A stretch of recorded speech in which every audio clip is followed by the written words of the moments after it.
Okay, you guys, if today was not a hard day for me, it's been a very anxiety-filled day for me. I about had a bender outside, but it's okay. We're okay now. Yep.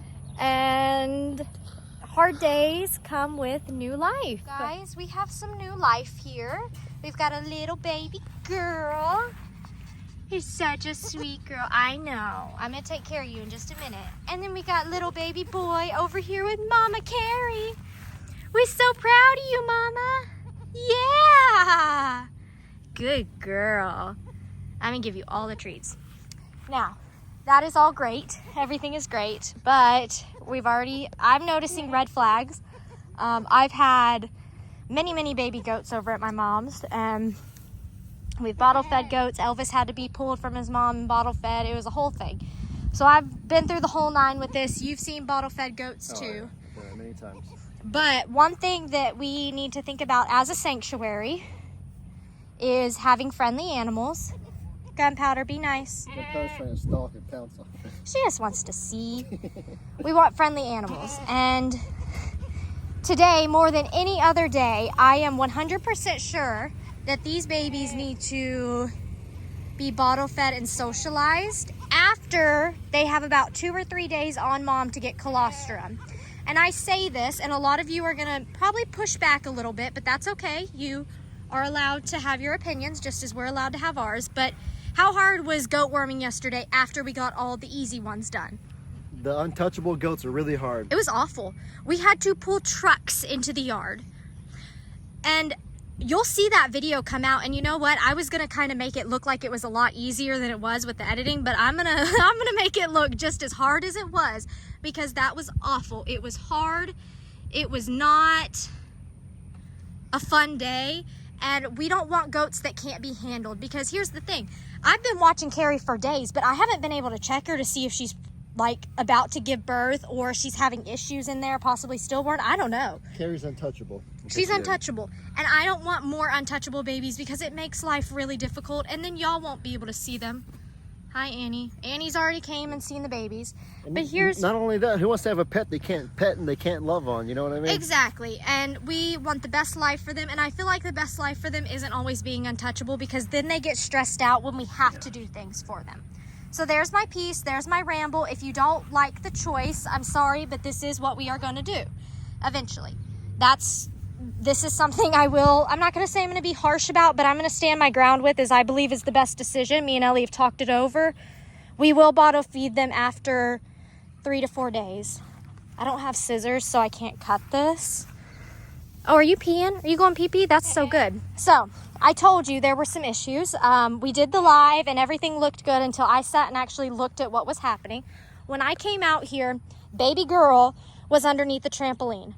Mom and baby boy were underneath there, and she was cleaning them. Now, both dry. That means 1 to 2 hours. Agree? Probably. That they've been out. His umbilical cord area was more wet than hers, so that tells me she was born first. Mom is giving him more attention, and she's all the way over here vocalizing, and Mom isn't worried about it. For her to have been the first one, she's a lot weaker than he is. And they're about the same size, so it's not an issue there.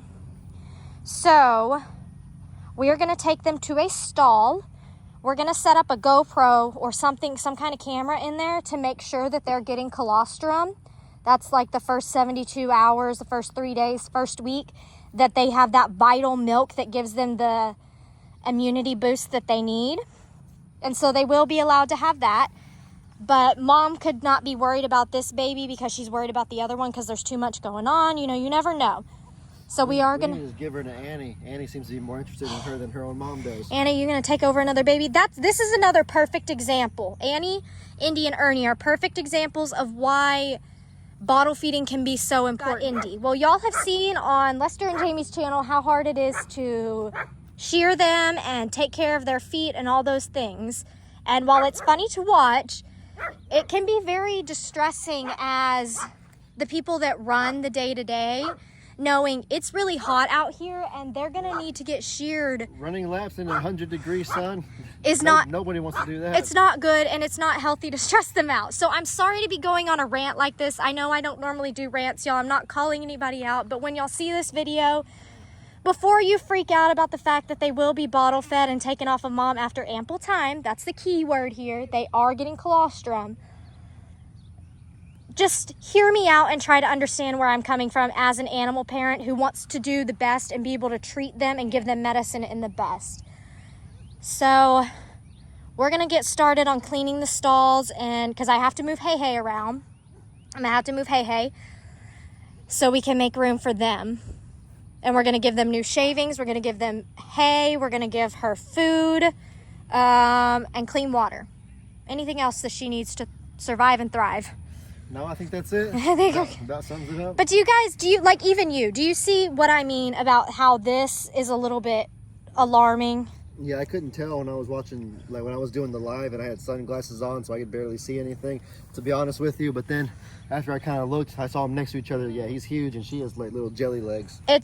So it is nothing to be like worried about. We're obviously watching and taking care of it. But this just, I know she's probably a first-time mom, I think. And so this stuff is very normal, but we just want to be as proactive as possible here. You can't take it. You have 28. And you told me I have to come back in 2 weeks to take care of your 28. You can't have her. Well, it's one more. She can't have her. At some point, you get so many, like, going the point where I have too many. Going from 2 to 3 is kind of a lot. It was going from 15 to 18 that wasn't a problem. Then 18 to 22 that wasn't a problem. Then you go from 22 to 28 and you realize, I got too many. 28 to 29. At this point, 28 to 29 is like such a little difference. That's what we said at 19. Guys, so this is the next clip I have for you because it got way too dark to show you all the stall stuff, but baby girl had to come inside. I'll explain it more tomorrow because she's so sleepy. But it's just not the most precious thing you've ever seen.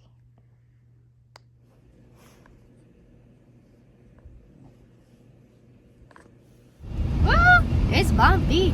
All right, guys, so not the update we exactly want to give, but doing our best here. So you can see we're in the car. I've got baby girl here with me. She's doing good eating wise and all that, but we've noticed that she's been making a lot of vocalization that I don't think is normal for a baby goat. Of course, they're gonna scream, but like she even just is making noise when she's laying down, and it's not like crying for her mother or anything. Like that's a different cry, and I've just had a bad feeling. And so my sister came over to come see her, and she's like, Megan, she's not putting weight on this foot. And I'm like, what do you mean? Like, how did I not notice this? And sure enough, we look and she's not putting weight on this foot, and we look at this leg, and it also has like a scrape on it. That's the best way I can explain it, and it looks gnarly. It's not green or anything, but it doesn't look good. It's like a little flesh wound. But... And so I called the vets. Great, shout out Big Thicket Vets again. And I was like, hey, this is the situation. And she's like, well, let me talk to the doctor real quick. And she gets me back on the phone, and she's like, do you think you can come up here like right now? And I was like, okay. Not like I was about to start afternoon chores or anything, but that's what sister's here for. That's what sister's here for. I asked her, I said, hey, do you think you can do my chores for me while I go take this baby? And she goes, sure, whatever, as long as she gets to love on animals, right? So yeah, guys, I will update you when we have a little more information regarding baby girl. She's quiet right now because I don't have her legs like tucked under like goats normally love. But see, like those noises, that's what she does all night long. So I'll let you know how it goes, guys. How awful is the screaming in this room? Oh, this room, it echoes. You can probably hear it through the phone. It echoes so badly. So.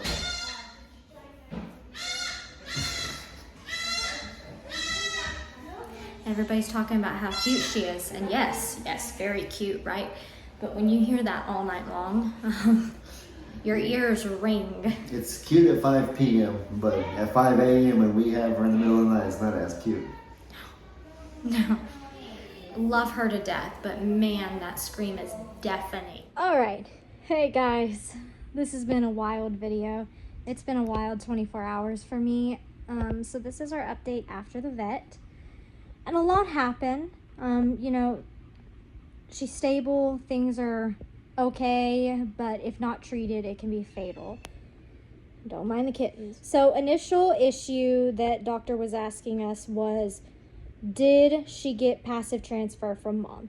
And what that means is within the first 12 hours of babies feeding, yes, they're getting colostrum, but they're also getting all the immunities for infectious diseases from mom. So when human babies are born, just being exposed to mom's blood in the womb, that gives us the passive transfer to keep us immune from a lot of the infectious diseases we can get very early on. Goats, they have to get it from milk, and it's not just from the colostrum, it's from that first 12 hours on mom. After 12 hours, if she hasn't gotten anything, there's really, like, we've got problems. And that's exactly what happened with baby girl. We did some tests to see her levels, and her levels indicated that she potentially did not get any passive transfer from mom. So she has essentially she has an immune system, but very, very low. So I just throw around the term she has no immune system, which means baby girl has to stay inside until she reaches this like immunity point, and it's a couple months into a goat's life. I'm not quite sure, the vet, I can't remember what she said, how many months it is, but it's like, I think 4 or 5 months or maybe 6 months that they reach that immunity. So she has to stay inside until then. She can walk around outside like she has been, that's fine, but she has to be monitored because she can't be around other animals, you know, eating off the ground, getting diseases. So that's been kind of hard to swallow, that she is going to have to be inside and we're going to be bottle feeding inside. You know, we don't mind doing that, but it is a little bit difficult, I'm going to be honest. It wasn't exactly the plan. It's not what I wanted for her, but I'm going to give Miss Honey, that's her official name, by the way, Honeydew, I'm going to give her the best that she can. I tell the vet about how she's not putting weight on that leg either, and about all the vocalization, and she's like, okay, let me get x-rays to see if she's got a broken leg or anything. And she comes back and then she's like, x-rays look good, but I want to tell you about septic arthritis. She's like, this is very rare for newborns, but you said she had a cut on her leg, and looking at it, if she got bacteria in it, she could definitely have septic arthritis. And so where the cut is on her hock. I'll put an image on the screen to show what the hock is. It's a joint, and it essentially gets fluid into the joint, and it's in the name, septic arthritis. It hurts and you can become septic from it. And because it's in the joint, you want to hit it very hard with a very strong antibiotic. But she's a baby, so can't really do that. And then there's things that you can do in equine to some kind of draining of the fluid, but it's not really done in goats. So they were like, you know, we don't really know a whole lot, so let's get in touch with A&M. Proud to be an alumni of A&M. Their vet med school is great. So they get in touch with A&M, and A&M's like, yeah, well, I'm worried that she hasn't had passive transfer, and to fix that, to give her an immunity boost, you do a plasma transfer, but A&M's the people that do it. And so they're talking to us and about to send us to College Station that night, and that was like, oh my gosh, like, what do we do with all the other animals at home? You know, I've got another baby goat at home. What do I do? And then on top of all that, we're trying to figure out, well, what do we do for her? Because she's a baby. Ultimately, though, guys, we saw the x-rays too. It's very hard to see. So we're not 100% sure if it's septic arthritis. You know, it looked like it could be the start of it, or it could just be some superficial swelling that could go away in a couple days. Or it could be the start of septic arthritis. Sorry, I just heard a really weird sound. It could be the start of septic arthritis starting, which would not be ideal for this baby. She cannot fight it. So talk to A&M. A&M's like, let's hold off on the plasma transfer, see how she does, but let's give her this antibiotic and a dosage that won't thrash her tummy. So she's on some pain meds. Every day she gets pain meds. And then she's also on, we have to give her shots by daily for this potential septic arthritis. That's a big word I heard you say, bi-daily. Bi-daily. Well, that's what it is on the thing. Yeah, every other day. But essentially, guys, you know, she's not in the best shape right now, but she's doing good. She's eating. She's going to the bathroom nicely. The pain meds are working, and we're just going to take this day by day and see what we can do. Hi, friends. All right, we're here with little girl, and look at her. After her vet appointment, she's doing great. But watch this, guys. Watch. She's going to get it. It's okay. Let me guide your head. Honey, you just did it off camera. Yes, ma'am! Look at my girl go! Look at her! Oh my goodness! That's a strong suckle.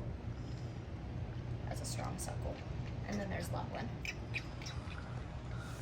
Nummy nummies. Nummy nummies. Good girl. Yes, you drank it all. And you just got my pants dirty. Oh, okay. Not done? Well, that's a bit of a problem. I guess that means Mama's gonna have to make you more milk. Oh, I don't think she normally does this. She drinks like she wants just like the tiniest bit more. She doesn't want, see, you're sucking air now. She doesn't want like a lot of milk. She just wants like a teeny tiny bit more. And it results in me having to make like a full thing of milk when we're not exactly ready for that. Oh.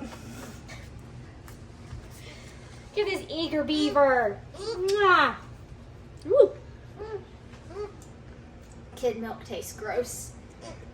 Yes, I know, yes. Oh, yummy. You smell wonderful. I know. Does Mama need to get you more milk?